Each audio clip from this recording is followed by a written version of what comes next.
We're so happy you're spending part of your day with us. Whether you're commuting, cooking dinner, taking a break at work, or relaxing at home, thank you for joining us. Today's story begins in a modern office. No dramatic accident, no mystery, no lost treasure.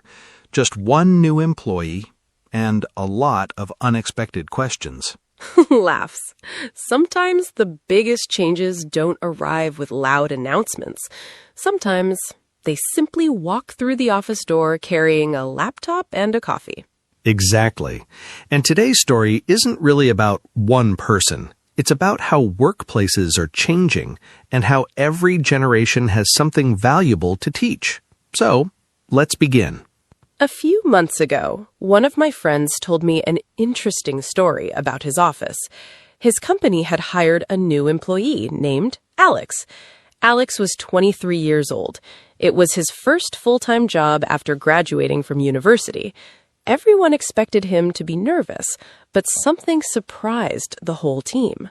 On Alex's first day, he arrived 10 minutes early. He smiled at everyone, introduced himself confidently, shook hands with the manager, and then, before anyone even started the orientation, he asked a question. "Can I ask something?" The manager smiled. "Of course." Alex said, "How do you support work-life balance here?" The room became very quiet. Not because it was a bad question, because nobody had ever asked that question on their first day. Years ago, many people walked into their first job asking questions like, "When do I start? What are my responsibilities? Where's my desk?"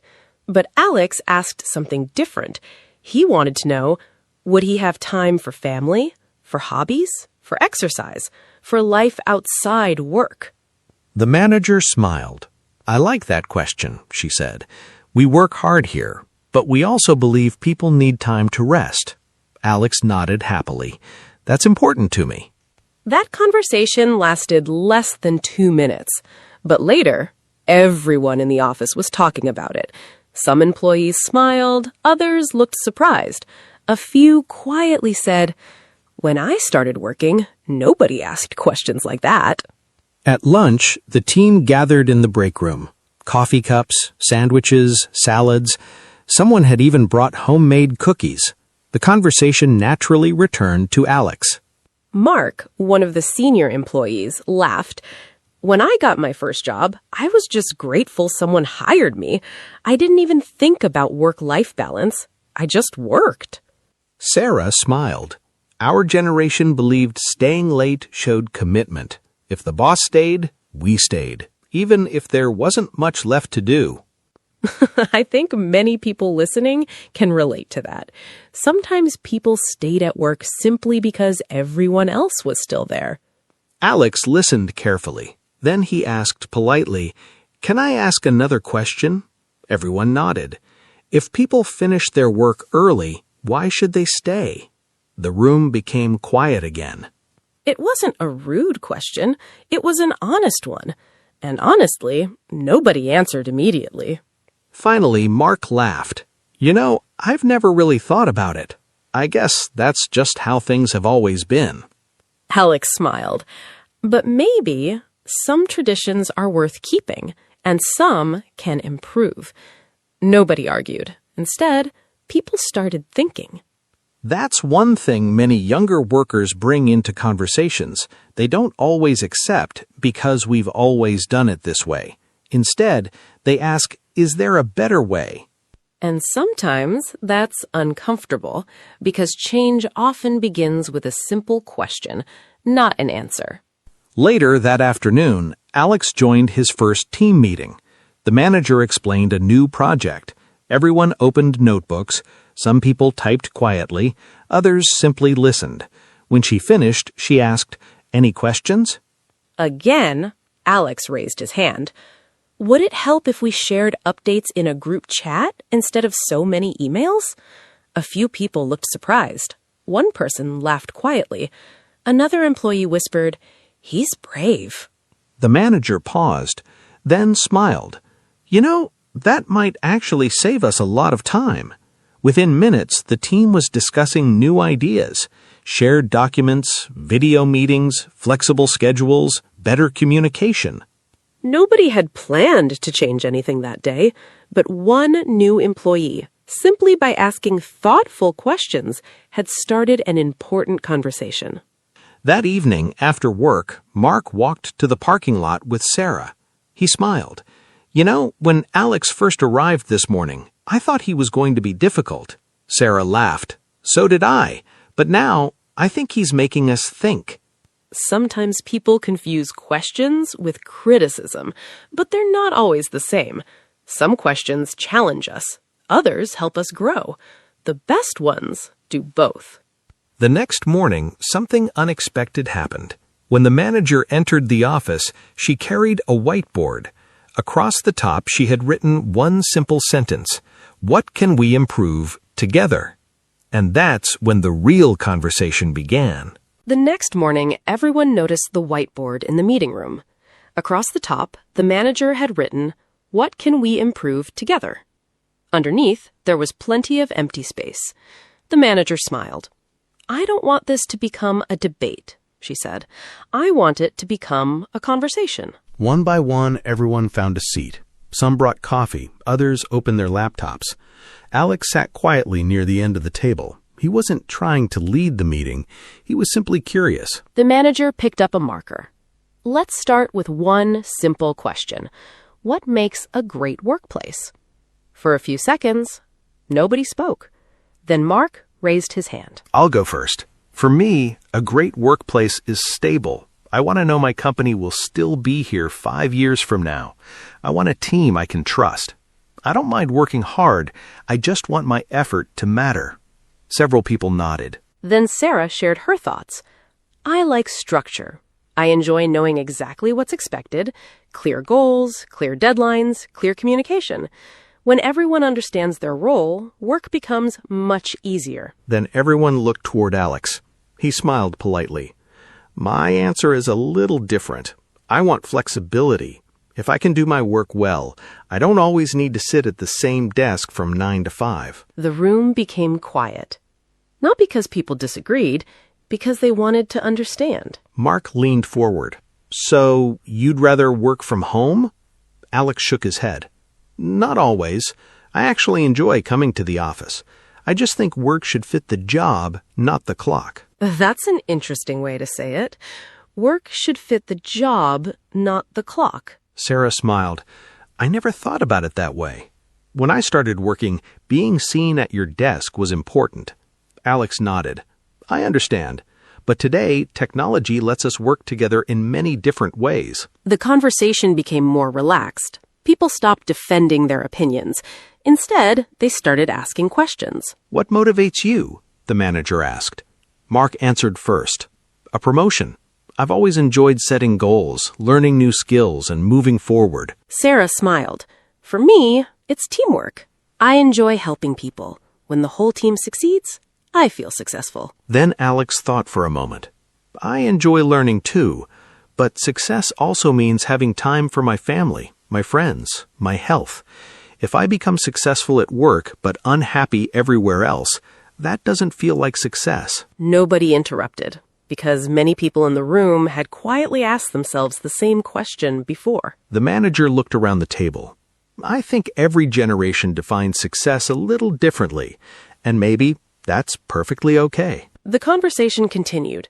Someone mentioned remote work, another person talked about flexible schedules, someone else explained how technology had changed daily tasks. Instead of arguing, people shared stories. Mark laughed.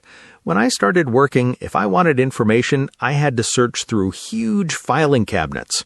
Alex smiled. "I usually search my phone." Everyone laughed. Sarah added another story. "My first office computer was so slow I could make a cup of coffee while it started." Alex laughed. "My laptop turns on before I even finish opening it." More laughter filled the room. The stories were funny, but they also reminded everyone how quickly the world changes. Every generation begins its career in a different workplace. Then the manager asked another question. "What about mental health?" The room became quieter. Not uncomfortable, just thoughtful. Alex spoke carefully. I think people should feel comfortable saying, I'm stressed. I need help. I'm feeling overwhelmed. That doesn't mean they're weak. It means they're human. Mark slowly nodded. When I was younger, people rarely talked about stress. We just kept working. Sometimes I wish we'd talked more. That surprised everyone, because Mark was usually confident, strong, calm. Hearing him speak so honestly changed the atmosphere. The manager smiled. I think today's conversation has already improved our workplace. Not because we've solved every problem, but because we're listening. Alex looked around the room. You know, I don't think one generation is right and another is wrong. I think we've all had different experiences, and maybe we can learn from each other. Nobody spoke for a moment. Not because there was nothing to say, but because everyone was thinking about those words. As the meeting ended, the manager looked back at the whiteboard. It was no longer empty. It was filled with ideas. Trust, flexibility, respect, communication, learning, balance, teamwork. She smiled. I think we're building something better. But none of them knew that later that week, a real challenge would put every one of those ideas to the test. The meeting ended with smiles and new ideas. Everyone returned to work. The office felt different, not because the furniture had changed, not because there was a new manager, but because people had started listening to one another. Sometimes that's where real change begins. A few days later, the company faced an unexpected challenge. One of their biggest clients called with urgent news. A major presentation had been moved forward. Instead of next week, it would happen tomorrow morning. The whole team had less than 24 hours to prepare. The office became busy almost immediately. Phones started ringing, emails arrived every few minutes. People gathered around the conference table. Everyone knew this project was important. The manager looked around the room. We don't have much time, she said. We need everyone's best ideas. No one complained. No one blamed anyone. They simply got to work. Mark focused on the presentation itself. He had years of experience speaking with clients. He carefully reviewed every slide, every number, every detail. We need to be accurate, he said. Our client trusts us. Sarah organized the team. She created a checklist, assigned responsibilities, scheduled short meetings, made sure everyone knew what to do. If we stay organized, she said, we'll finish on time.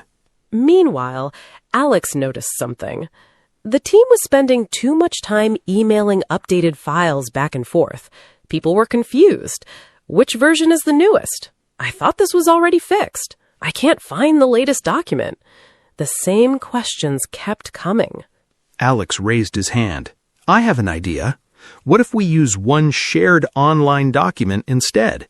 Everyone can work together in real time. There won't be 5 different versions. The room became quiet. Then Mark smiled. I've never used that before. Can you show us? Within a few minutes, Alex explained how everything worked. People began editing the same file together. Changes appeared instantly, comments were easy to follow, questions were answered faster. Suddenly, the project started moving much quicker. Mark laughed. I have to admit, I didn't think I'd learn something new today. Alex smiled. And I learned something from you. When you practiced the presentation, I realized how important experience really is. Mark looked surprised. What do you mean? Alex answered, You know how to speak calmly. You understand what clients care about. I know technology, but experience, that takes years. Mark smiled proudly. Thank you. Sarah looked around the room. You know what's happening. We're not competing. We're combining our strengths. Everyone nodded. That simple sentence described the whole day. The next morning, the team arrived early, not because they had to, because they wanted to support one another. They reviewed the presentation one last time, took a deep breath, and entered the meeting. The presentation went smoothly. The client asked thoughtful questions. Mark answered with confidence. Sarah explained the project plan clearly. Alex demonstrated the new digital tools that would save the client time. Each person contributed something different. Together, they made an excellent team. When the meeting ended, the client smiled. "Thank you," she said. "This was one of the clearest presentations we've seen. We're excited to continue working with your company." The whole team quietly celebrated, not with loud cheers, but with relieved smiles. Later that afternoon, the manager gathered everyone once again. "I've been thinking about our conversation earlier this week. At first, I thought we were talking about different generations, but now I think we were talking about something much bigger. We were talking about learning." She continued, "Every generation brings something valuable. Experience, fresh ideas, new technology, patience, creativity, leadership, curiosity. If we only listen to people who think like us, we stop growing." Alex smiled. "I used to think older workers didn't like change." Mark laughed. "And I used to think younger workers didn't want to work hard." They looked at each other. Both laughed. We were both wrong. Sometimes the biggest barrier at work isn't age, it isn't technology, it isn't even experience. It's making assumptions before we truly know someone. Over the next few months, the office slowly changed. There were fewer unnecessary meetings, communication became clearer, people shared ideas more freely. New employees felt comfortable asking questions. Experienced employees enjoyed mentoring others. The workplace wasn't perfect. No workplace is. But it became stronger because people respected different perspectives. Maybe that's the real lesson. The future of work doesn't belong to one generation. It belongs to people who are willing to learn, to listen, and to grow together. And that's a lesson we can all take with us, whether we're starting our first job, leading a team, or simply learning English one conversation at a time. Before we finish today's episode, we'd love to hear from you. What do you think makes a great workplace? Is it flexibility, a friendly team, a good manager, opportunities to learn, or something else? Share your thoughts in the comments. We'd love to read them. Thank you so much for listening.